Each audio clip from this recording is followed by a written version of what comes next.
Boa noite, irmãos. Vamos orar pela palavra. Senhor, te agradecemos por mais um dia na tua casa. Pedimos em nome de Jesus que o Senhor venha edificando a tua igreja através da tua boa e santa palavra, Senhor. Capacita-nos e nos dá entendimento. No nome de Jesus, amém. Amém, irmãos. Veja, estamos fazendo a nossa série em profetas menores. Fizemos o livro do profeta Naum. Fizemos o livro do profeta Sofonias, fizemos o livro do profeta Abacuque, e hoje nós vamos encerrar esse período histórico com o livro do profeta Obadias. Nós estamos aqui com mais ou menos 80 anos de história. O primeiro profeta começou a profetizar em torno de 640. Obadias vai profetizar na época de 590, 580, é a história que está retratada aqui. E o cumprimento dessa profecia. Então, o que acontece? É uma época de muita atividade profética. Porém, o livro do profeta Obadias não é endereçado para Israel. Ele é endereçado para um outro povo, o povo de Edom. E quem é Edom? Vamos rapidamente traçar um pano de fundo. Na Bíblia, houve um homem chamado Abraão, o pai da fé. Abraão vivia numa região da Ásia Menor chamada Mesopotâmia. E aí ele é chamado por Deus para uma terra que ele não conhecia, um Deus que ele não conhecia, e ele estabelece uma aliança com Deus. A partir daí, Deus tem um povo eleito. A partir daí, Deus vai começar a cumprir a sua promessa feita lá no Gênesis, de mandar um Salvador, um descendente de mulher, que iria pisar a cabeça da serpente. Quem é esse Salvador? Jesus Cristo. Ele vai vir da linhagem de Abraão. Abraão teve um filho com a sua esposa Sara, o filho da promessa. Quando Sara tinha avançada idade, Abraão avançada idade, ela concebeu. E deu à luz a Isaac, que quer dizer riso. Isaac, com 40 anos de idade, desposou uma moça chamada Rebeca. E por 20 anos Isaac orou, porque Rebeca era estéril. E aí Deus deu uma gravidez para Rebeca. Nessa gravidez ela concebeu a gêmeos. Quem eram esses gêmeos? Um deles, Jacó, que veio a ter seu nome mudado para Israel, que é o pai das 12 tribos. O outro, Esaú, que vai dar origem a uma outra nação chamada Edom. Curiosamente, Gênesis 25 mostra que as duas crianças brigavam dentro do ventre. Desde o ventre as duas crianças brigavam. E Rebeca achou aquilo estranho. E orou a Deus o porquê disso. E Deus falou, dentro de ti estão dois povos, duas nações. Só que o filho mais velho vai servir o mais novo. Quem era o filho mais velho? Quem saiu primeiro? Foi Esaú, que deu origem à nação de Edom. A Bíblia nos conta que Jacó saiu segurando o calcanhar de Esaú. Por isso que ele recebeu o nome Jacó, que quer dizer suplantador. Esses dois filhos cresceram num ambiente que, olha, não é o melhor ambiente. Por quê? Porque Esaú era um homem de caça, Esaú era um homem do mato. E seu pai Isaac gostava mais de Esaú. Em contrapartida, Jacó era o tipo do camarada pacato, que vivia mais cuidando dos rebanhos do pai, vivia mais no acampamento, cuidando das coisas ali. Ele também era um homem de talentos, porém, ele era o preferido de sua mãe. E aí, o que acontece? Quando Jacó estava em torno de 70 e poucos anos, ele ainda era o filhinho da mamãe, que morava com os pais. Solteiro, vivia ali no acampamento, e surgiu aquela rivalidade. Numa jogada, Esaú chega da caça, esfomeado, e Jacó está fazendo um ensopado. E aí Esaú fala, me dá um pouco desse ensopado, senão eu vou morrer. Aí Jacó falou, não, não te dou, mas eu posso, se você me vender a tua primogenitura. E Esaú, a Bíblia fala, despreza a sua primogenitura. E vende ela para Jacó. E aí Jacó compra o direito à primogenitura. Isso era legal, isso podia ser feito, não havia problema nenhum. Só que o que acontece? Isaac, sabendo que Deus tinha falado que abençoaria o segundo filho e que o mais velho serviria o mais novo, Isaac resolve abençoar o mais velho, que é Esaú. E ao abençoar Esaú, ele estaria trazendo novamente a bênção para o mais velho. A bênção do pai tinha um valor naquela época. Só que o que acontece? O ambiente da casa era tão ruim que Rebeca ouve a conversa de Isaac, quando fala, olha, vai, pega uma caça e traz um ensopado que eu vou te abençoar. E aí Rebeca arma um plano e resolve enganar seu marido Isaac. Seu marido Isaac já está com bastante idade, ele está cego. E aí ela vai, ordena para Jacó, pegar um cabritinho do rebanho, preparar um ensopado da maneira que o pai gostava, se cobrir de peles, porque Esaú era peludo, e ir tomar a bênção. E aí, Jacó engana seu pai e seu irmão. Seu irmão Esaú, quando se vê enganado, chora amargamente. E faz uma promessa, quando meu pai morrer, eu vou matar meu irmão. Sua mãe Rebeca ouve essa promessa. E ela fala, olha, para mim não perder meus 2 filhos no mesmo dia, ela encaminha Jacó para viajar para sua família, de volta à Mesopotâmia. E encaminha Jacó. Esaú assume uma atitude super rebelde e arruma 2 esposas fora do povo de Deus. Se torna um polígamo. E essas esposas foram razão de amargura para Isaac e para Rebeca. Em contrapartida, Jacó viaja para a casa de Labão, irmão de Rebeca, e lá ele vai adquirir 2 esposas também, Lia e Raquel. Porém, tudo isso estava no plano de Deus. E aí, depois de 20 anos servindo a Labão, Jacó retorna. E no caminho, seu irmão Esaú vem em direção a ele com 400 homens armados. E aí Jacó fica apavorado, achando que Esaú ia matá-lo. Porém, Deus faz um milagre e os 2 irmãos se perdoam. Porém, eles nunca conseguiram coabitar juntos. Jacó vai para a região de Siquém e Esaú vai para a região das montanhas, que é a região de Edom. E cada um se torna muito rico, segue sua história, faz tudo isso. Entendeu? Até que Isaac morre, os 2 juntos enterram seu pai. E entre os irmãos fica tudo bem. Porém, entre as descendências, começa a surgir uma rivalidade que nunca cessou. E essa rivalidade é vista na Bíblia.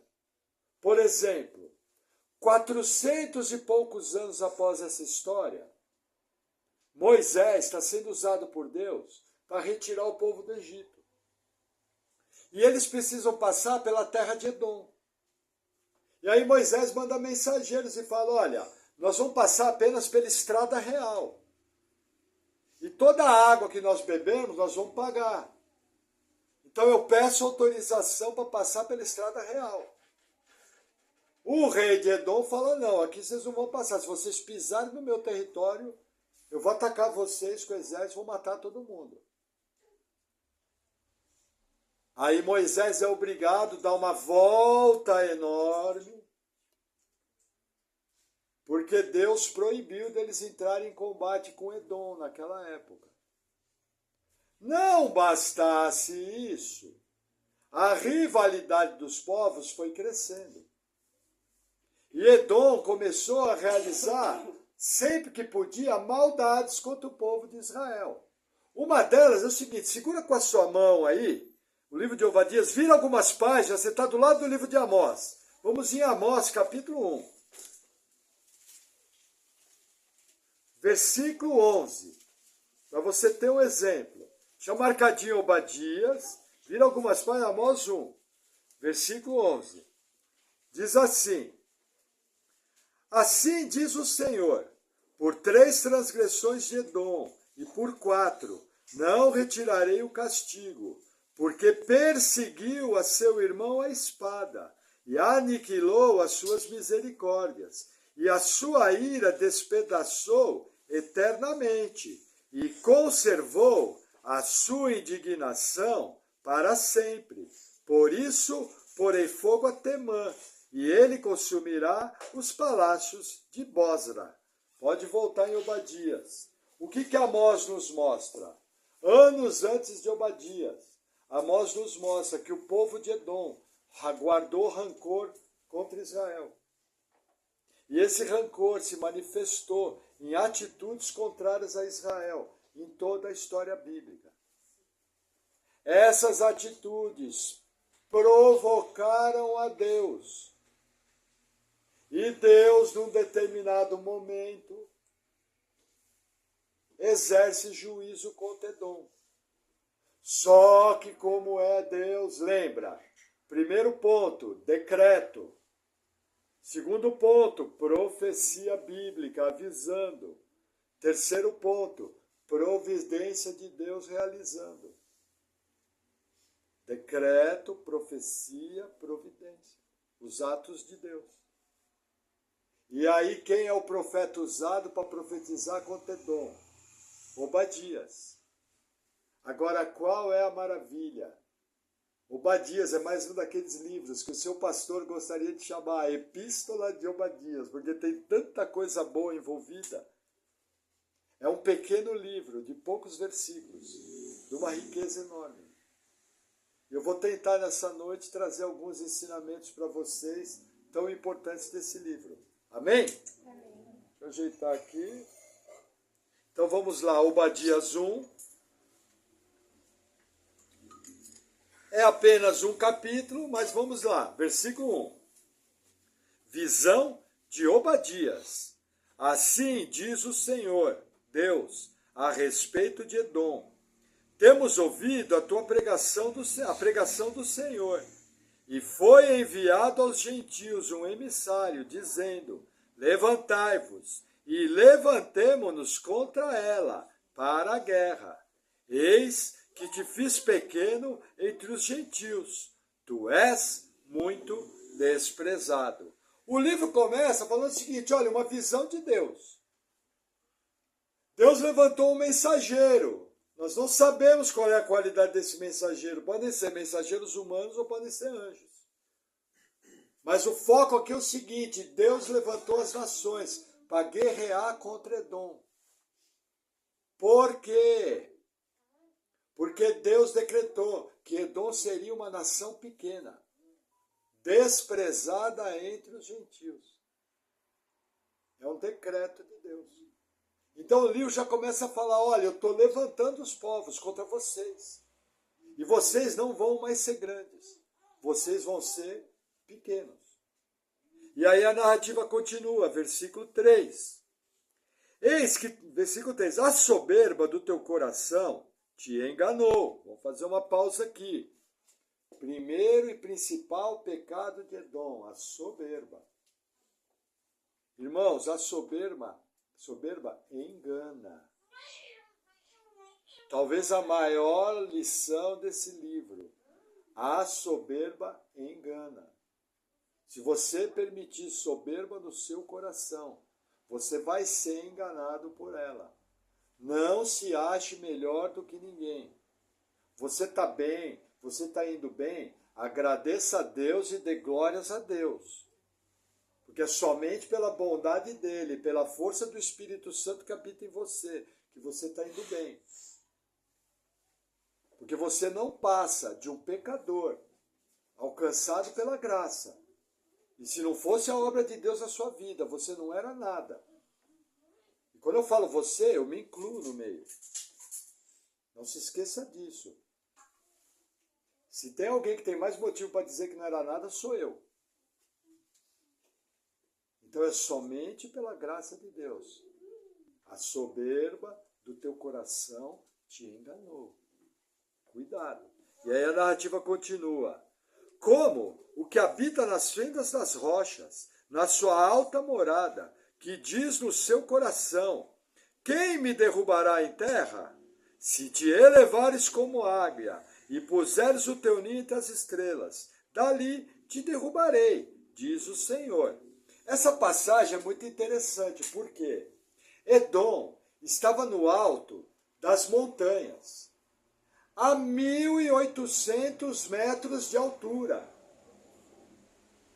com penhascos de cada lado que chegavam a 600 metros de altura.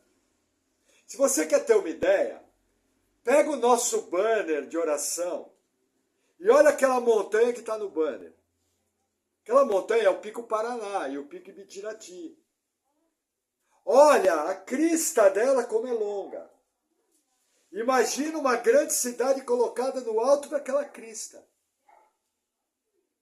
É a capital de Edom, que era chamada da cidade de Petra. Edom era uma cidade, era um povo muito difícil de ser tomado. Por quê? Porque havia lugares em que só passava um cavalo. Tinha que subir 1.800 metros por um desfiladeiro estreito. A cidade de Edom era tão impressionante, quando ele fala aqui, colocar o teu ninho como águia, nas noites limpas, quando você olhava as montanhas de Edom, as montanhas de Seir, de longe, você via as luzes da cidade de Petra. E parecia que ela estava nas estrelas. Por isso, desse trocadilho, olha, mesmo que você coloque teu ninho de lá, eu vou te derrubar.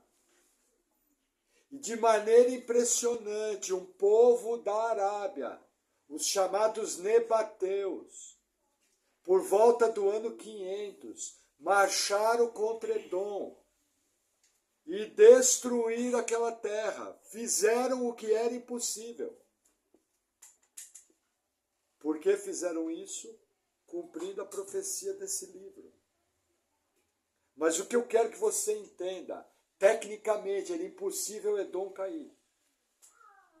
Porque a coisa mais fácil que tem é você defender uma cidade num desfiladeiro a 1.800 metros, com penhascos de mais de 600 metros, em lugares onde só passava um animal. É só jogar uma pedra que fecha o desfiladeiro. Ah, mas e a água? É só chover, tem um sistema de coleta, que eles já conheciam na época, e colhe a água em cisterna. E a região era muito grande. E a passagem do desfiladeiro era lá perto da entrada. O que dava uma tremenda liberdade para Edom. O que eu estou querendo te ensinar? Não existe nação, por mais forte que seja, por mais privilegiada que seja, que pode resistir a um decreto de Deus. Isso faz você entender por que existem hoje lugares onde você pergunta a Deus, Deus, por que você deixa isso aí funcionando? Por que você deixa esse país de pé? Simplesmente porque Deus tem um propósito para aquilo, porque não é difícil para Deus derrubar nenhum país. Esses exemplos estão na Bíblia para nos ensinar a lidar com essas informações que são mais difíceis de entender. Ainda que você coloque o seu ninho nas estrelas, eu derrubarei você de lá. E se cumpriu.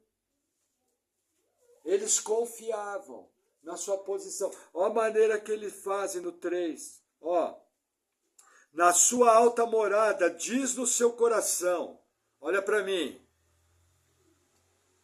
Olha o jeito. Quem me derrubará? Eu tenho dinheiro na Suíça. Eu sou um empresário de sucesso. Eu tenho várias posses. É verdade, basta um coágulo. E você vai virar uma planta por 50 anos. Em 1 segundo você vai esquecer até quem você é. E toda a sua soberba acabou. Um coágulo. No lugar certo. Virou uma planta. Não precisa nem morrer. Só vira uma planta. E não há dinheiro que compre a saúde. Entenderam? A soberba de Edom. E aí a narrativa continua, versículo 6. Se viessem a ti ladrões ou assaltantes de noite, como estás destruído? Não furtariam o que lhes bastasse? Se a ti viessem os vindimadores, não deixariam algumas uvas? Como foram rebuscados os bens de Esaú? Como foram investigados os seus tesouros escondidos? O que Deus está falando aqui? Eu vou trazer uma ruína completa. Se um ladrão normal fosse na tua casa, ele ia levar apenas o importante, mas eles vão levar tudo. Se fosse fazer uma colheita nas tuas hortas, iam deixar cachos caídos, como era hábito na época, para os pobres comerem. Não vão deixar nada. O que Deus está falando? A ruína de Edom vai ser completa. Então Deus está dando o decreto e dizendo que ele vai acabar com tudo. E acabou. E aí a narrativa continua, versículo 7.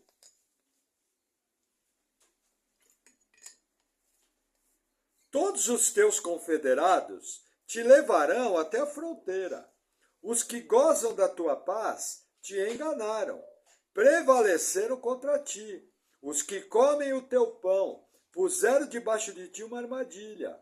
Não há nele entendimento. O que Deus fala aqui?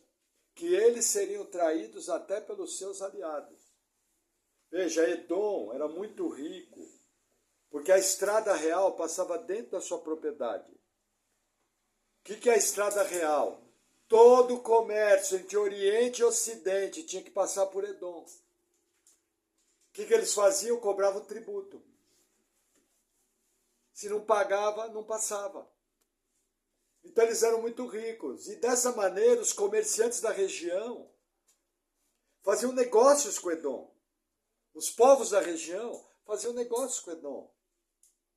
O que Deus decreta? Ó, vai todo mundo te trair, você vai ficar sozinho. E da mesma maneira que você traiu teu irmão Jacó, da mesma maneira que você perseguiu teu irmão Jacó, você também vai ser traído.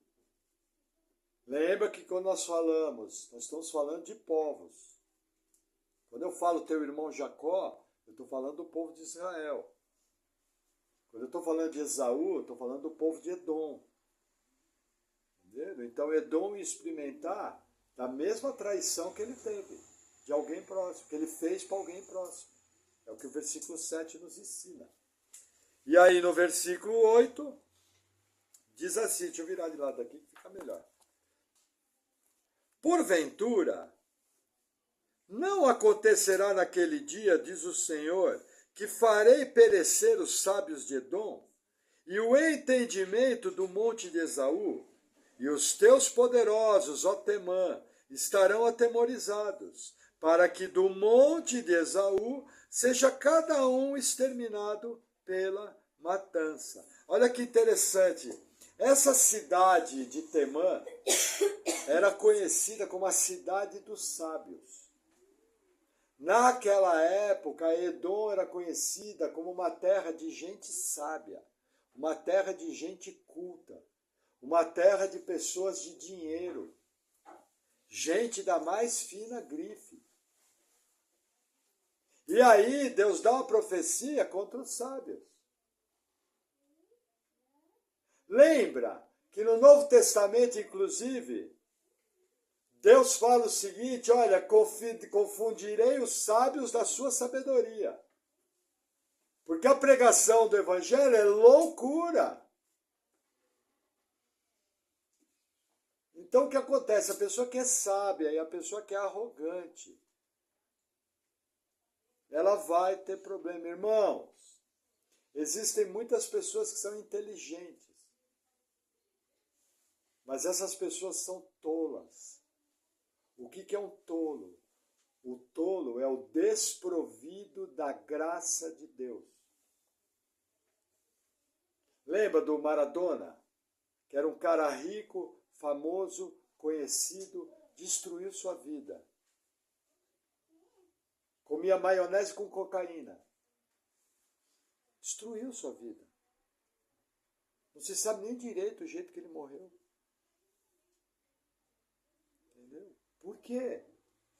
Porque era tolo.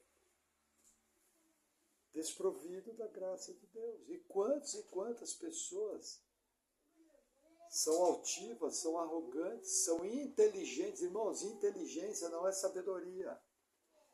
Sabedoria é algo divino. O livro de Tiago, irmão de Jesus, nos mostra que existem dois tipos de sabedoria. A primeira sabedoria é a sabedoria do mundo. Que o irmão de Jesus fala, ela é diabólica. E a outra sabedoria, que é a sabedoria vinda de Deus, que Tiago fala, olha, se você não tem sabedoria, peça a Deus, que Ele vai te dar. Por quê? Porque é algo divino, é algo inspirado por Deus, é algo inspirado na palavra. Em geral, nós vivemos num mundo onde os inteligentes são admirados. Por exemplo, você pega uma mulher que posa nua para uma revista. A Bíblia chama isso de prostituição. Isso é meretrício. O mundo fala que ela é inteligente porque cobrou 1 milhão. Alguns casos, inclusive, o próprio pai vende a filha. E negocia o meretrício. E ainda fala, não, ele é um bom pai, ele cuidou do interesse da filha. Segundo o mundo, é inteligente. Segundo a Bíblia, é uma meretriz. E o pai nada mais está fazendo do que cafetinando a filha. Desculpe o termo mais pesado, mas é a realidade. Está mercadejando a filha. Percebe a diferença de inteligência e sabedoria? Ah, o camarada deu um golpe, ganhou 5 milhões de dólares. Segundo o mundo, ele é inteligente, nunca pegaram. Segundo a Bíblia, ele é ladrão. Vai responder. Entenderam a diferença de inteligência e sabedoria? É o caso de Edom aqui. Eles eram conhecidos como sábios, mas se eles fossem sábios de verdade, eles jamais perseguiriam seu irmão Jacó. Ao contrário, eles ajudariam. Mas como eles eram apenas inteligentes, foram destruídos com a sua inteligência e arrogância. Amém? Vamos seguir mais um pouquinho. Versículo 10. Por causa da violência feita a teu irmão Jacó, cobrir-te-á a confusão, e serás exterminado para sempre. O que acontece? Em várias situações da Bíblia, quando inimigos vieram contra Israel e contra Judá, os edomitas estavam no meio dos inimigos e praticaram violência, e praticaram saques, e praticaram homicídios. Eu vou explicar isso mais à frente na palavra, tem um versículo que explica melhor. Mas em várias situações onde Israel e Judá foram atacados, os edomitas estavam presentes. que Deus fala? Por causa da violência com o teu irmão Jacó. Vai vir confusão contra vocês. E essa confusão, na linguagem bíblica, é destruição, é pavor, é pânico, é morte, é saque, tudo isso. Amém? Vamos seguir, deixa lá fora, lá fora. Versículo 11. No dia em que confrontaste, no dia em que estranhos levaram cativo o seu exército, e os estrangeiros entravam pelas suas portas, e lançaram sorte sobre Jerusalém. Tu eras também como um deles, mas tu não devias olhar com prazer para o dia do teu irmão, no dia do teu infortúnio, nem alegrar-te sobre os filhos de Judá, no dia da sua ruína, nem alargar a tua boca, no dia da sua angústia. Vamos começar de trás para frente. Veja, Edom. Não, vamos fazer o versículo, a passagem inteira. Veja, o que Deus fala? Quando Jerusalém foi confrontada, vocês entraram junto com o exército. Não apenas entraram junto, vocês roubaram Jerusalém. Não apenas isso, quando vocês estavam vendo Jerusalém ser destruída. E isso aconteceu quando Nabucodonosor destruiu o templo em 586 e levou o povo cativo. Os edomitas fizeram festa. Irmãos, pode acontecer na nossa vida de você sofrer agravo vindo das pessoas. Eu já vi algumas pessoas que tentaram tocar na vida de crentes. E essas pessoas tiveram um duro juízo. Mas não se alegre. Se alguém te fez algo, não peça vingança a Deus. Não tente se vingar. Peça misericórdia. Porque a mão de Deus pesa.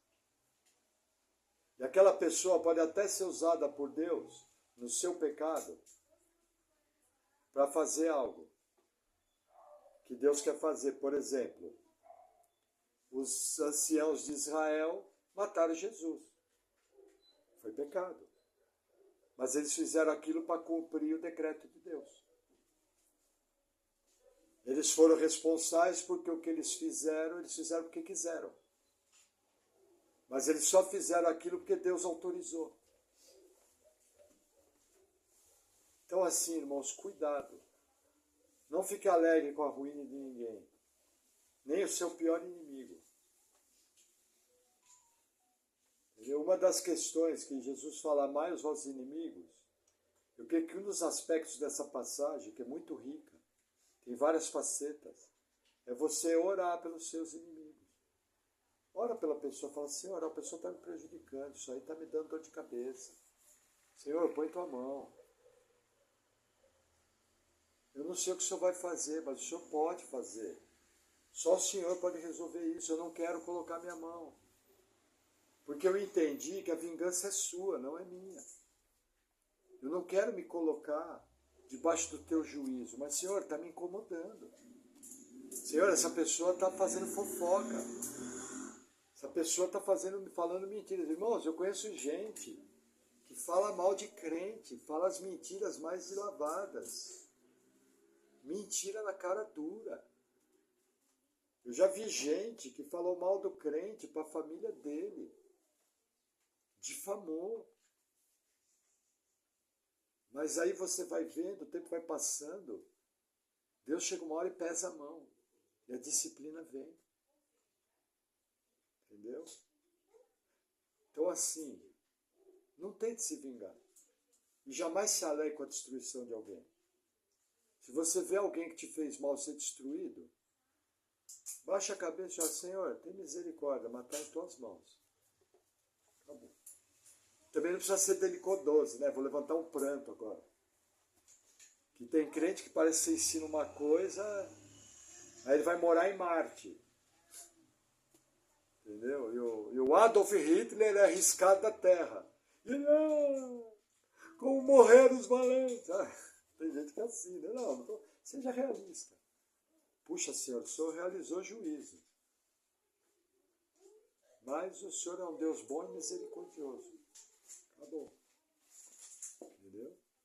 E aí a narrativa continua. Versículo 13.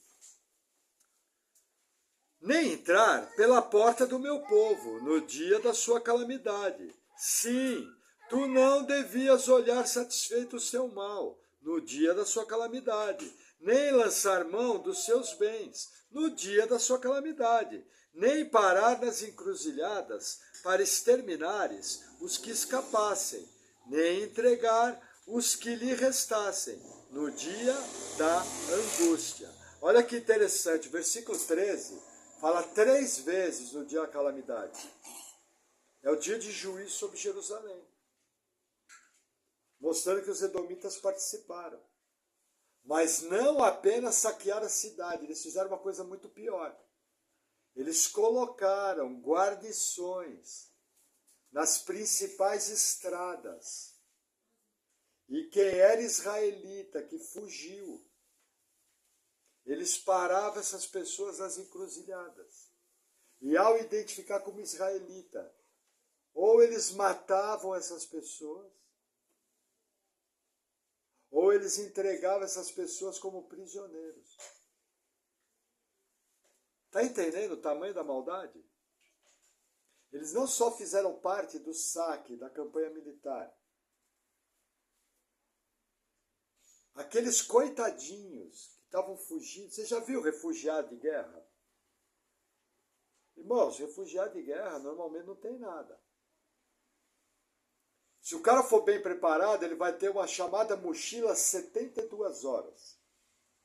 Que é uma mochila com o necessário para viver 72 horas. No caso de qualquer emergência, você deveria ter uma. Abrindo um parêntese, todo mundo percebeu que na Europa foi orientado as pessoas juntarem mantimentos para 3 dias. Quem viu essa notícia? Irmão, se informa. Os governos europeus estão orientando seu povo a ter uma mochila de fuga, com 72 horas de suprimento, para poder sobreviver 72 horas sem o governo. Agora, irmãos, desculpe, isso aí é o básico. Todo mundo tinha que ter suprimento para 1 semana, 2 semanas, 3 semanas em casa. Se você não tem suprimento para 3 semanas em casa, tirando a questão financeira, eu já comprei arroz e feijão de 1 quilo. Nem pensar em ter suprimento para 3 dias, quem dera 1 semana.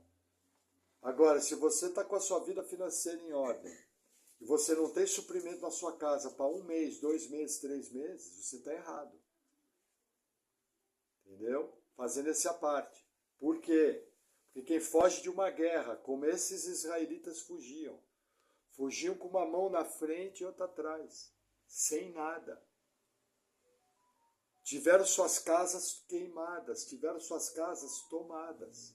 E tiveram que fugir para poder escapar com vida. Aí você está fugindo por uma estrada. Vê uma guarnição militar para você. Te rouba o pouco que você levou. E ou mata você, ou entrega para o inimigo. É o que Edom fez. E isso para Deus, Deus não aceitou. Fazia parte do juízo de Deus? Fazia. Mas quem fez essa maldade foi Deus. A Bíblia fala, Deus parou na encruzilhada e matou os israelitas e prendeu. Não, não foi Deus que fez. Ele decretou que ia acontecer, é diferente. Mas quem fez foram os edomitas. Por quê? Porque eles eram maus, porque eles odiavam o seu irmão Jacó, e porque eles eram gananciosos, queriam roubar as riquezas de Jerusalém. Por isso eles são responsáveis. E aí, cumprindo o princípio bíblico do Novo Testamento, da lei da semeadura e colheita, isso é uma lei do Novo Testamento, o que o homem planta, colhe. Plantou maldade, colheu corrupção, colheu vingança. Plantou homicídio, colheu morte. Plantou destruição, colheu destruição. Mas eu estou querendo te mostrar aqui é o seguinte, eles são responsáveis. Não tem santo aqui. Entendeu? Por quê? Porque Deus é justo. A sua justiça sustenta o universo. Então, quando Deus executa um juízo desse, ele nada mais está fazendo do que exercendo o seu atributo de Deus justo. Se Deus não punir essa atitude, ele deixa de ser Deus. Percebe o problema? Porém, porque Deus ama, ele dá o decreto, mas ele levanta o profeta e dá a profecia para avisar. E aqueles que ouvem a profecia e se arrependem, o que Deus faz? Deus livra. Percebe? Mas a maldade está presente aqui. E aí o texto continua, versículo 15. Porque o dia do Senhor está perto, sobre todos os gentios, como tu fizeste, assim se fará contigo. A tua recompensa voltará sobre a tua cabeça, porque como vós bebestes no meu santo monte, assim beberão também de contínuo todos os gentios, beberão e sorverão, e serão como se nunca tivessem sido. O que é o santo monte do Senhor no Antigo Testamento? É Sião, Jerusalém. O que Deus está falando? Da mesma maneira que vocês vieram beber vingança no meu santo monte, vão vir sobre vocês e vão beber vingança sobre vocês. Da mesma maneira que vocês fizeram, vocês vão colher. Da mesma maneira que vocês foram covardes e assassinos, vão ser covardes e assassinos contra vocês. Deus está explicando os motivos. Inclusive, isso é um chamado ao arrependimento. Qualquer edomita que ouviu essa profecia e escutou e se arrependeu, no mínimo eu garanto para você, teve sua vida por despojo. Da mesma maneira que o povo de Deus, que sempre é avisado por profecia, se arrepende. A Bíblia mostra no Antigo Testamento, no mínimo, teve sua vida por despojo. Não é assim que nós vemos a história? Lembra, quem já ouviu a passagem, Deus não faz acepção de pessoas. Quem já ouviu essa passagem? Essa passagem é verdadeira. Quando Deus vai executar o juízo, ele não faz acepção de pessoas. A mesma régua que ele usa para executar juízo contra o seu povo, é a mesma régua que ele usa para executar juízo contra os gentios. Porque ele é justo. Ele não age de maneira desequilibrada. O único detalhe é que contra os seus filhos, Deus não executa juízo. Nós aprendemos isso em Sofonias. Contra os seus filhos, Deus traz disciplina. Lembra que nós aprendemos juntos? Essa é a diferença. Mas não passe em branco. Você já experimentou isso, e eu também. Toda vez que nós andamos fora da linha, Deus deu aquele puxãozinho de orelha que o pai dá no filho e nos trouxe de volta para o prumo. Senão nós nem estaríamos aqui, Deus já tinha recolhido. Percebe a justiça de Deus? É importante você ter esse crivo. Deus é justo, Deus é bom, Deus é amor, nele não habita treva nenhuma. E aí a narrativa continua, versículo 17. Olha que interessante. Mas no Monte Sião haverá livramento, e ele será santo, e os da casa de Jacó possuirão suas herdades. E a casa de Jacó será fogo, e a casa de José uma chama, e a casa de Esaú palha, e se acenderão contra eles, e os consumirão, e ninguém mais restará da casa de Esaú, porque o Senhor o falou. Olha que interessante, irmãos. Jacó foi levado cativo para a Babilônia. O povo de Israel foi em cativeiro. A cidade foi destruída. O templo foi destruído. 70 anos após, decreto de Ciro, Israel volta para sua terra. Na mesma época, os nebateus marcham contra Edom e destrói Edom, cumprindo essa profecia. Precisa. Lembra que a Bíblia é o único livro religioso do mundo que coloca a sua verdade à prova através da profecia, dizendo o que vai acontecer no futuro antes do futuro acontecer. Só tem isso na Bíblia. Conhecendo o mundo ateu e anticristão, se alguma profecia bíblica não tivesse se cumprido, o que os ateus fariam? Tá vendo? Esse livro é mentiroso, nunca se cumpriu. Só que eles podem falar tudo, mas não conseguem falar que o que está na Bíblia não se cumpriu. Eles não conseguem derrubar a Bíblia. Essa é a grande verdade. Eles são obrigados a dormir com essa.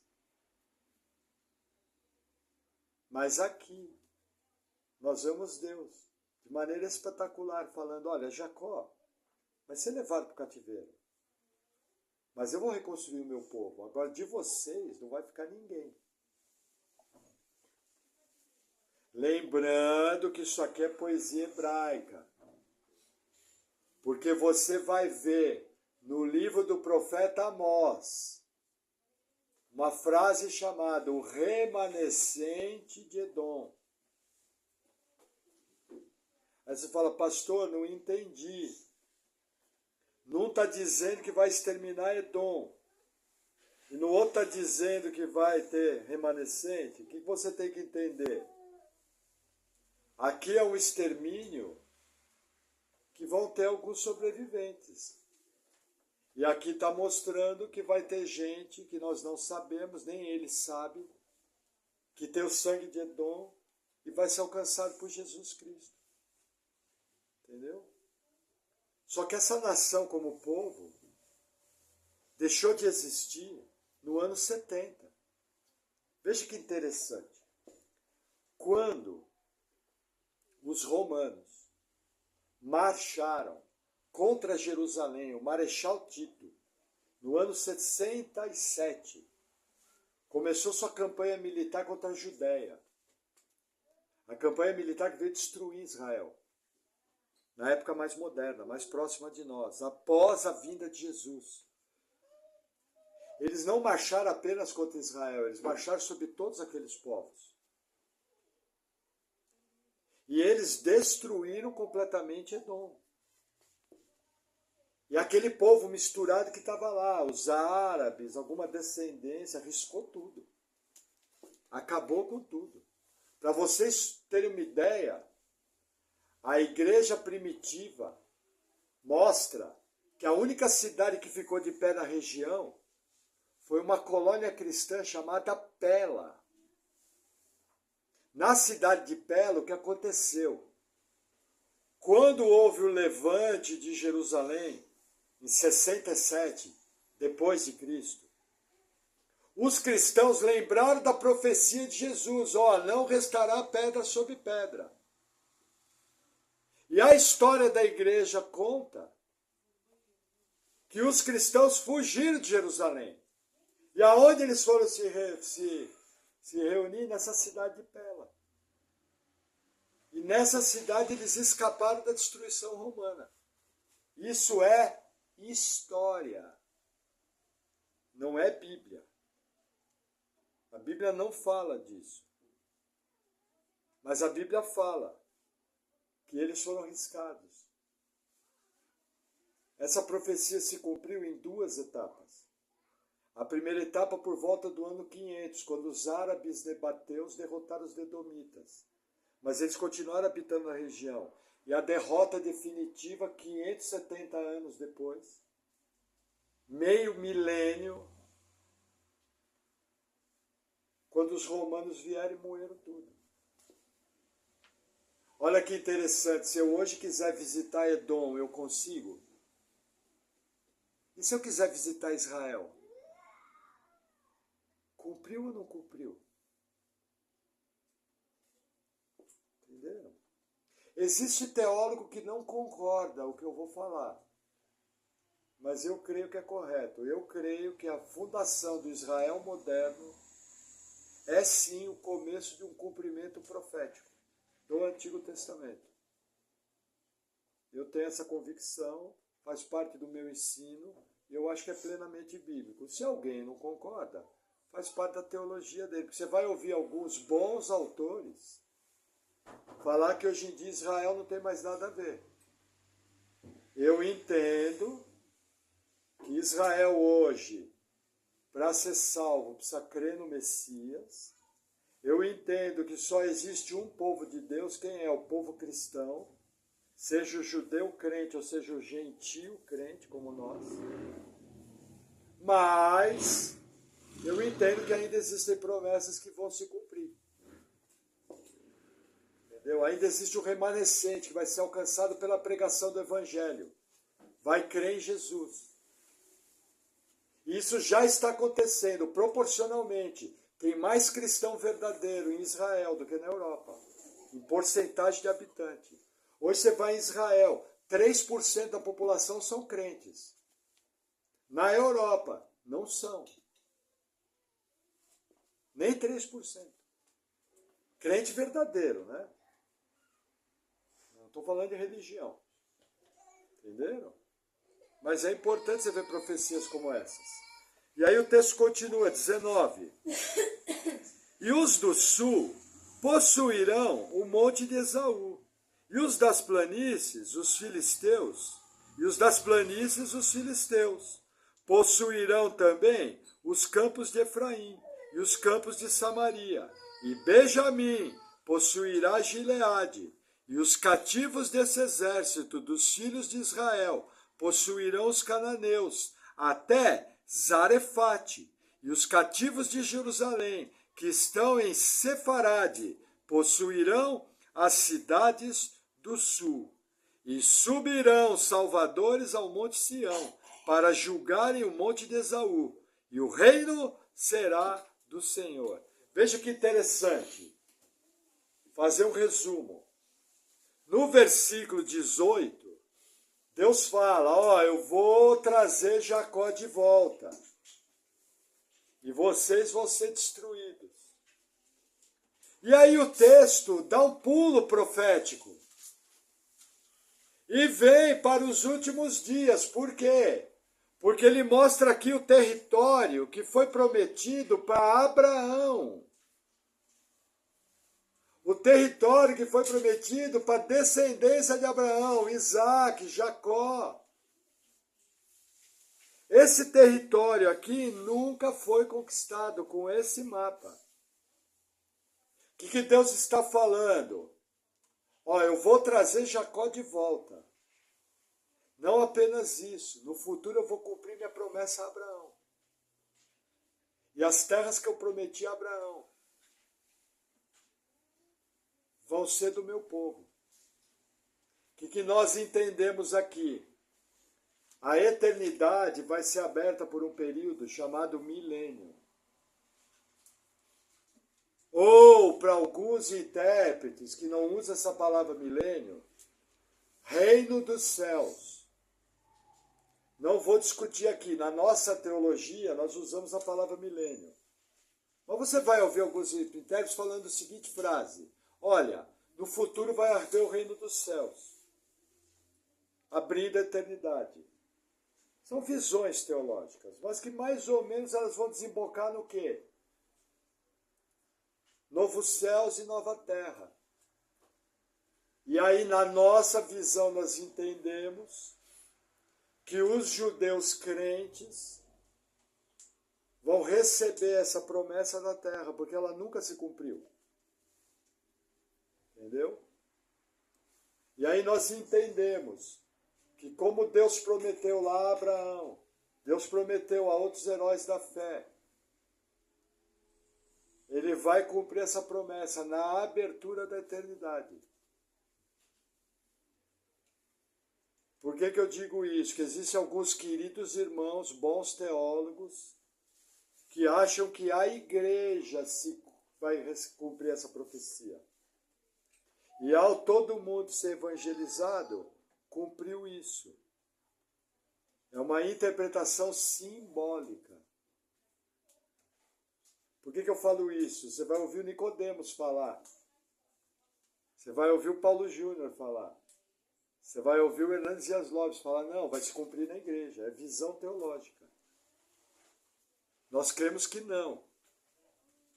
Que na abertura da eternidade, os judeus crentes vão receber algumas profecias que não se cumpriram ainda. Por que nós cremos isso? Da mesma forma que as profecias sobre Jesus se cumpriram de maneira literal. Jesus nasceu em Belém. Jesus nasceu de uma virgem. As crianças foram mortas por Herodes. Tudo literal. Jesus entrou triunfante em Jerusalém montando uma jumentinha. Bé. Faz assim não, faz ó, não é? Entendeu? Então nós entendemos que como se cumpriu em Jesus literal, as que ainda não se cumpriram vão se cumprir. E o mais legal disso, isso inclui a mim e a você, é o último versículo. E subirão salvadores do monte Sião, para julgarem o monte de Esaú, e o reino será do Senhor. Aonde se cumpre isso? Livro do profeta Zacarias, capítulo 14. Fala dos eleitos julgando a terra.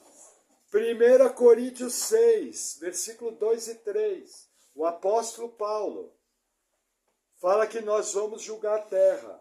Filipenses 2,10 também fala que nós vamos julgar a terra. Apocalipse 11,15 fala que o reino será do Senhor. E Apocalipse 20, versículo 4, João fala, e vi tronos, e neles se assentaram aqueles que foram decapitados pelo anticristo. E a eles foi dado o poder de julgar por 1000 anos. Agora, independente da visão teológica sobre esse milênio, todo mundo que é ortodoxo entende que os cristãos vão julgar a terra. Cumprida essa profecia. O que muda é apenas a ordem. Uns dizem que está se cumprindo hoje, espiritualmente.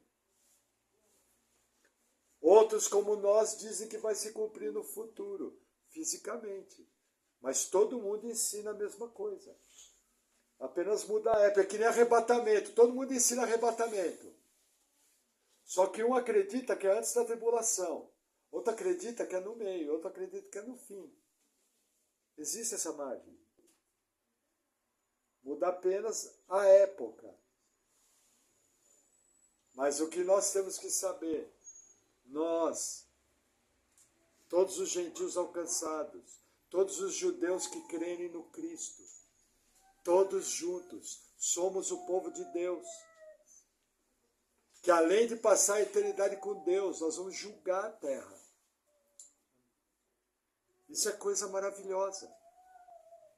E aí aqui fica uma pergunta. Se você sabe que no futuro você vai ter uma responsabilidade como essa, como que você tem cuidado da sua vida hoje?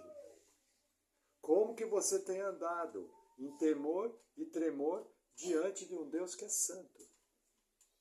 Diante de um Deus que é amor, mas diante de um Deus que é juízo. Isso é uma coisa que você tem que responder hoje. E aquilo que o Senhor te mostrar que tem que mudar, trabalhe para mudar. Para que você seja feliz e caminhe bem, agradando o Senhor. Amém? Vamos orar?